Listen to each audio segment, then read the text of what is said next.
Hey everybody, this is going to be a little bit different. This is just going to be a quick video with no real instruction, just something that I happened to observe and thought maybe it'd be helpful to somebody else. So I'm an avid Android user. Not to say that Apple isn't a great product, because it is. A lot of my family uses it, in fact. But I'm an Android user. And that being said, is I use a lot of the features that Android has to offer, a lot of the programs Android has to offer. And for the last few years, I've been using a Samsung Galaxy phone.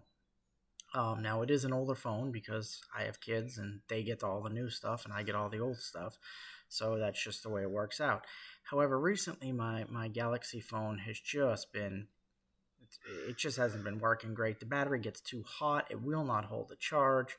So unfortunately, I'm trying to wait for another phone to come out. So I grabbed an older phone that we had around. This is an older LG phone, and it is significantly older. However, it's still 4G. Obviously, it's not a 5G, and it has an operating system that will allow the majority, if not all, the apps that I currently have to work. That being said, is I just switched over. I use Verizon, so I switched the Galaxy to the LG, and the observations that I had is that even though I have all the preferences on my Google and my Chrome and my phone to the best of my knowledge set to back everything up and to back up the apps, and then when I go to install on a new phone, they should kind of mirror looking the same. It actually didn't work exactly like that. Now, I will say all my data, all my emails, all my contacts, everything worked perfectly. So that all downloaded. It did take me a little bit of syncing, probably because the phone is older and slower.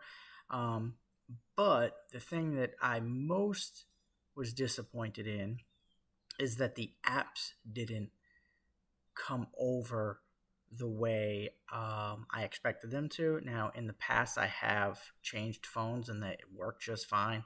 So my suspicion is that it may be the age of the phone. That being said, is the reason I'm saying this is I don't want people to get frustrated if they think they're doing everything right and it doesn't work out. I'm pretty good with tech. I'm pretty good with computers, and it didn't work.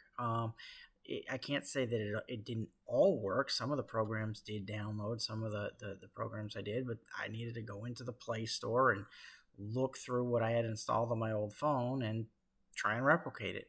And then, of course, the hassle of signing into everything. But this is just really a kind of I guess, a PSA just to say that it doesn't matter how good you think you are with technology. Occasionally, it just doesn't do what it's supposed to do.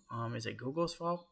Maybe. Is it my fault? Maybe. Is it the phone's fault? Maybe. I don't really know. It doesn't really matter.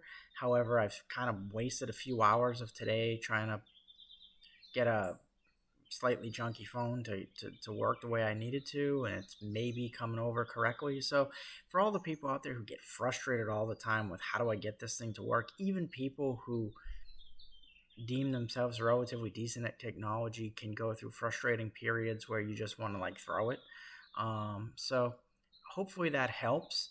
And the overall thing that I want to tell you is make sure that you got all your settings there. Make sure you're backing up to your Gmail account or your iCloud or whatever you're using the best you can, because then when something like this happens, you just mitigate the loss you have. So thankfully, I had no lost data. All my files are there. Everything like that is fine. But this is specifically to program settings, smart locks, things like that. Just didn't carry over. So anyway, hope that helps.